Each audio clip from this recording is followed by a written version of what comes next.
My name is Elena Harper, and at 27, I believed I had finally found my fairy tale ending. Nathan Brooks proposed to me last spring in Denver, Colorado, under a sky full of cherry blossoms, and I said yes without hesitation. Our wedding was perfect, a lavish ceremony at the prestigious Highlands Country Club, filled with laughter, toasts from friends and family, and the promise of a lifetime together. Everyone saw us as the ideal couple, handsome Nathan with his striking green eyes and charming smile, and me, the lucky bride who had captured his heart. But 6 weeks into our marriage, reality shattered that illusion. That night, in our bedroom, I stood in the silk nightgown I had chosen specially for our anniversary, hoping to rekindle the spark that seemed to have vanished. Nathan turned away from me, his back rigid. "My body is my choice.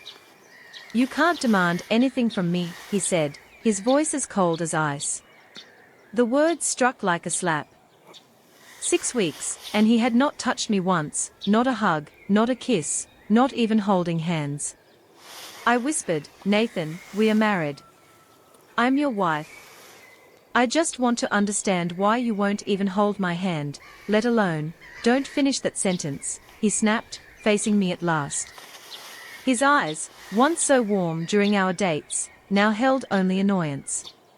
"I told you my body belongs to me. Marriage doesn't give you ownership over it. You need to respect my boundaries." Boundaries? The word echoed painfully.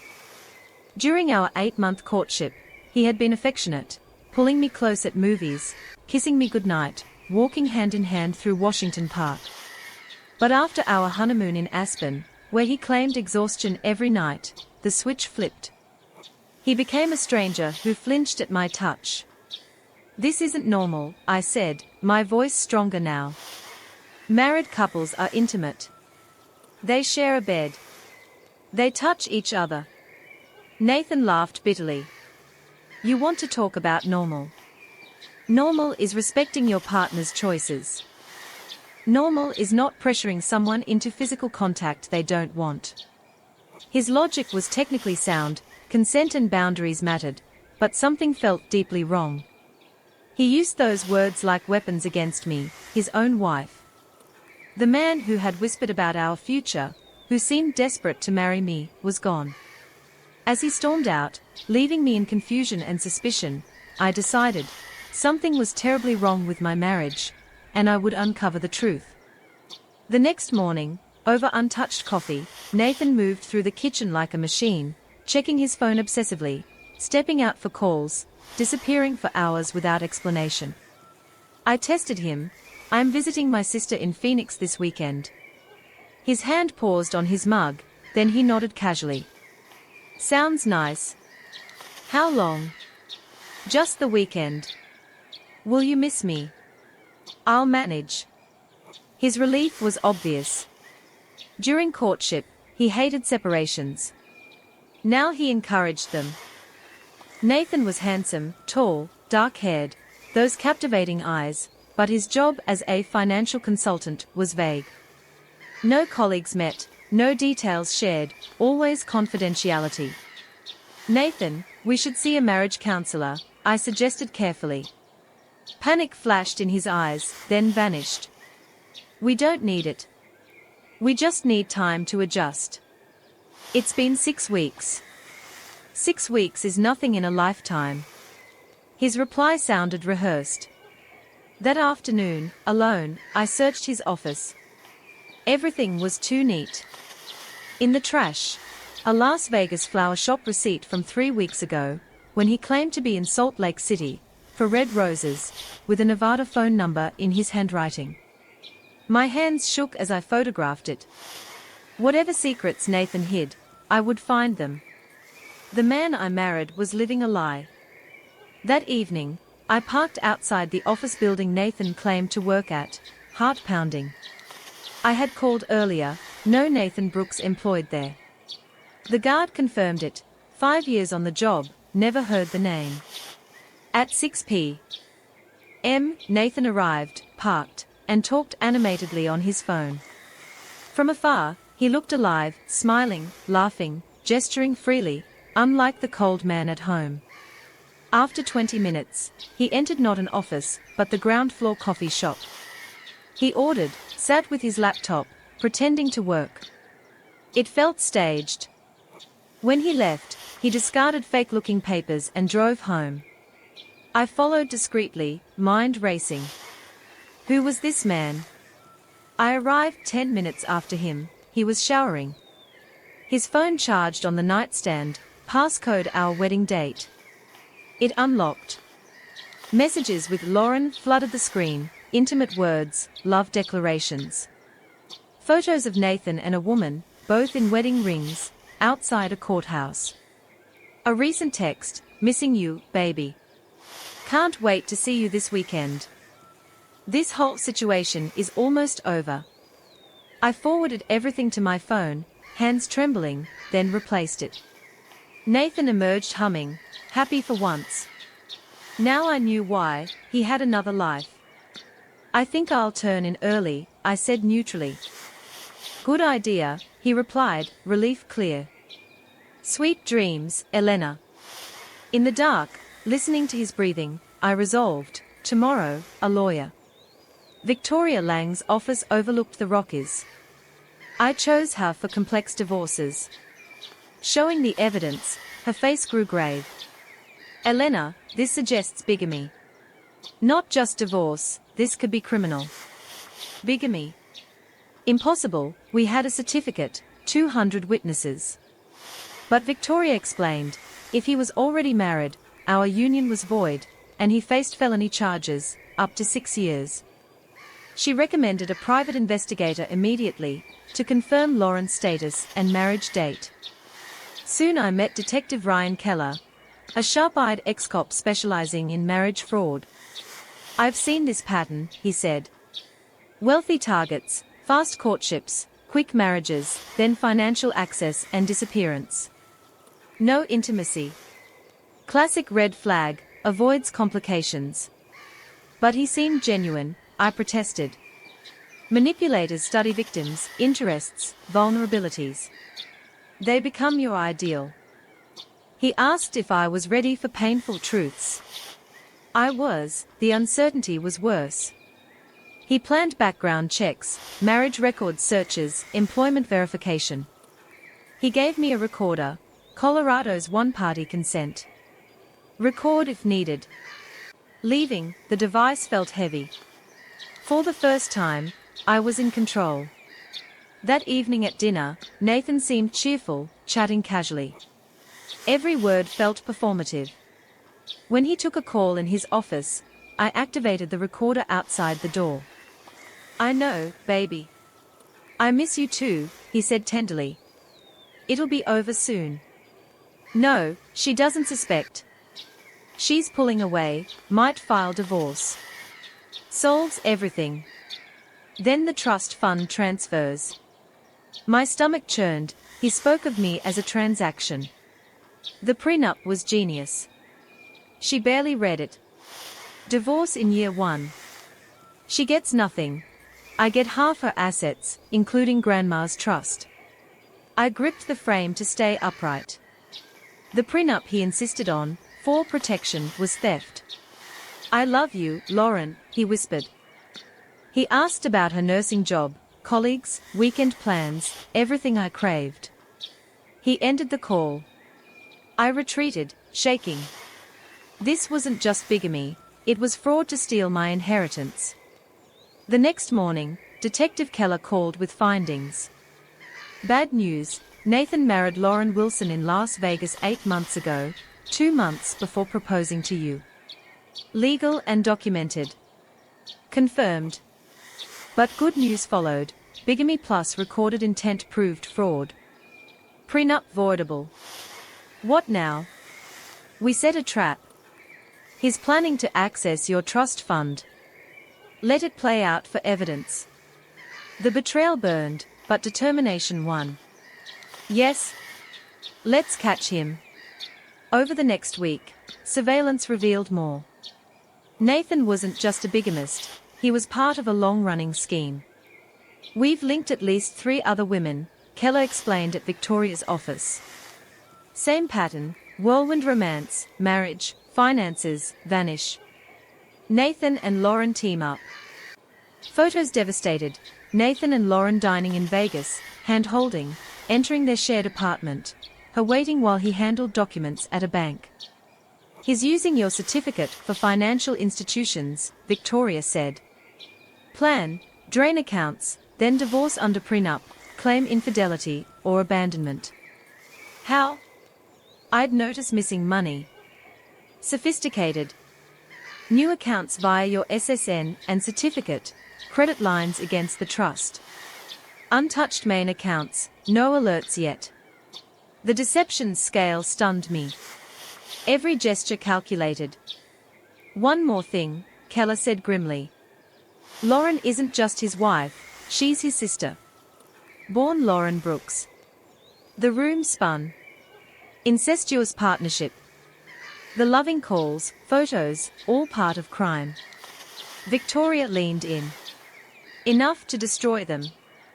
Federal charges, mail or wire fraud, bigamy, identity theft. But we need them caught accessing funds. How? Give them what they want. File divorce as he expects. He'll rush to accounts, agents wait.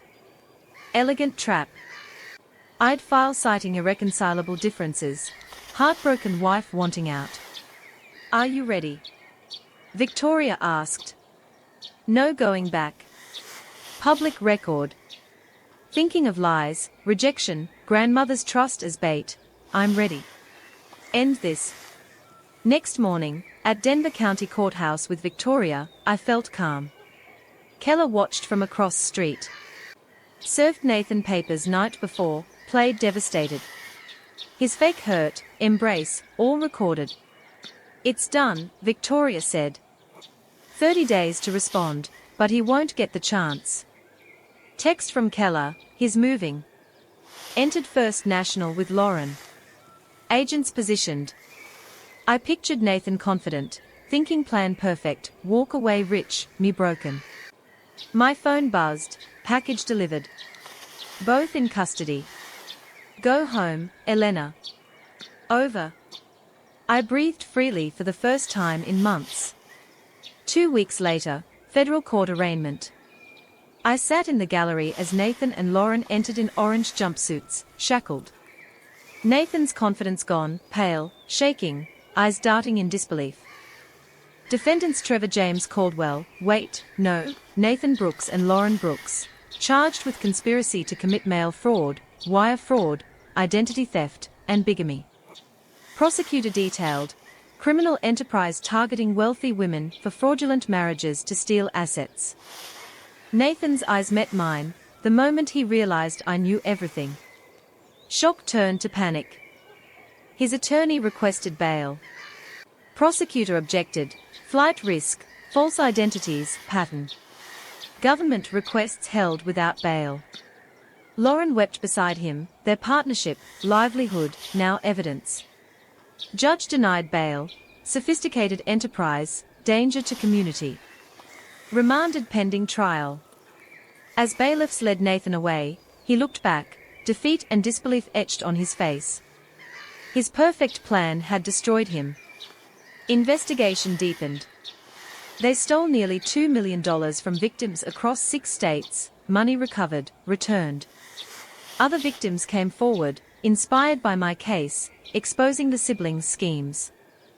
Media branded Nathan a calculating marriage predator, reputation ruined forever. I celebrated quietly, dinner with my sister and supportive friends. Reflecting, from confused newlywed to survivor. Nathan's betrayal taught me to trust instincts, fight when wrong. Revenge wasn't just punishment, it reclaimed my power, protected others. But the story didn't end there. In the aftermath, I learned more about how they operated. Nathan targeted women with trusts or inheritances, researched via social media, public records. Lauren stayed home, providing cover. They used fake jobs, vague stories. No intimacy, avoided DNA complications or emotional ties. The prenup, always pushed as fair protection, skimmed by lovesick brides. My case cracked it open, recorded admissions, surveillance, financial trails. Federal prosecutors built airtight case. Additional charges, conspiracy, money laundering. Lauren cooperated somewhat, reduced sentence for testimony, but still faced years. Nathan fought, claimed innocence, but evidence overwhelming. Trial loomed, but plea deals emerged. Nathan took 12 years, Lauren 8. Victims received restitution. I reclaimed my trust fund untouched. Life slowly rebuilt. Therapy helped process trauma. I dated cautiously, wiser.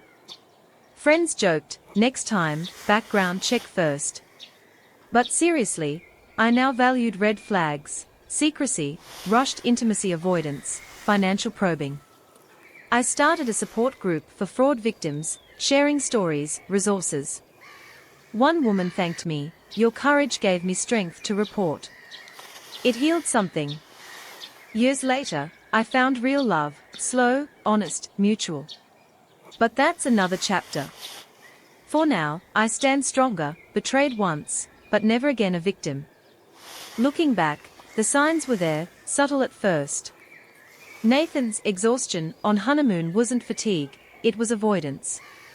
His obsessive phone checks. Coordinating with Lauren. Disappearances. Likely trips to Vegas. The flower receipt. A slip-up in his careful facade. Searching his things felt invasive then, now, necessary. Finding the phone evidence. Devastating, but empowering. Forwarding messages without him knowing, smart move. Confronting via lawyer and detective. Best decision. Recording that office call. Gold, direct proof of intent. Hearing him call me a problem to solve. Heartbreaking, but clarifying. Learning Lauren was his sister. Nauseating, twisted everything. The trap, filing divorce papers, played perfectly into his hands. His fake sadness when served. Recorded lie. Watching him enter the bank with Lauren, final nail. Custody text. Relief like no other. Arraignment scene, their defeat visible. Nathan's pale face, shaking hands, consequences real. Judge's stern denial of bail, justice swift. Media storm, marriage predator exposed. Victims uniting, more stories surfaced. Restitution, money returned. My trust fund safe. Therapy, unpacking manipulation, rebuilding trust. Support group, helping others spot fraud. Lessons learned, vague jobs equals red flag. No intimacy in marriage equals investigate. Pushed prenups equals protect interests. Or steal. Secretive phone use equals hiding something. Relieved at your absence equals not invested. Now, I live authentically. No more fairy tales, real connections built slowly. Grateful for instincts that screamed wrong. Proud I fought. My story, cautionary, but hopeful. Women can reclaim power. Betrayal doesn't define you, response does. I chose truth, justice, healing. In the quiet months after the trial, Denver felt different, lighter. I sold the house we shared, too many ghosts. Moved to a cozy apartment downtown, views of mountains reminding me of resilience. Work, graphic design, became refuge. Creativity healed. Friends rallied, dinners, trips, laughter. Sister visited often, our bond stronger. One evening, walking Washington Park, where we once held hands, I smiled at memories, no longer painful. A man, kind eyes, easy conversation, commented on my book. We talked hours. His name, Daniel. No rush. Coffee dates, walks, honesty. He knew my story, respected it. No secrets, no avoidance. Intimacy natural, mutual. When he proposed, simple, sincere, I said yes. Wedding small, close friends, family. No club extravagance, just love. Honeymoon, quiet cabin, no exhaustion excuses. Touch welcomed, cherished. Life unfolded gently. I wrote an article, anonymous at first, about marriage fraud. Responses poured in. Women shared similar tales. Some acted, reported, divorced, healed. One started non-profit for victim support. Inspired, I joined board. Speaking events, sharing without shame. Trust instincts, I said. Question boundaries used as barriers. Love doesn't isolate or avoid. Media interviewed, carefully. Became advocate. Nathan and Lauren. Prison. Appeals failed. Their empire crumbled. Victims compensated. I visited graves of grandmother, thanked her for trust fund that, ironically, saved me by being target. It funded therapy, legal fees, new start. Gratitude replaced anger. Years passed. Daniel and I had a daughter, named Hope. She grew knowing strength. Told her age appropriately, Mommy faced hard things, but chose truth. She hugged, "You're brave, Mommy." Yes. From fairy tale illusion to real triumph. My name is Elena Harper, no longer defined by betrayal. I am survivor, wife, mother, advocate. Final reflections close this chapter. Betrayal taught hardest lessons. People can fake everything, charm, love, future, for gain. But truth surfaces, slips, evidence, instincts. I regret nothing, actions led to freedom. Forgave myself for missing signs, love blinds. Forgave. Not him, moved on. Nathan's 12 years, time to reflect. Lauren's 8, sane. Society safer without them. Other victims, justice. My trust, intact, growing. Invested wisely, future secure. With Daniel, partnership real. We argue, laugh, grow. No prenup, trust instead. Intimacy, joy, not weapon. Daughter learns consent, respect, boundaries, healthy way. One day, she asked about scars. Everyone has them, I said. They show healing. Mine invisible now. Occasionally, news mentions similar cases, I smile. Awareness spreads. My group helps dozens. One woman, your story saved me thousands, maybe life. Humbling. Grateful. Life beautiful, simple moments, park walks, family dinners, love without lies. From confusion in silk nightgown to peace. I chose investigation over ignorance. Chose justice over silence. Chose myself. If reading this, trust gut. Seek help. You deserve truth. My journey ended happily, not fairy tale, but authentic. And that's better.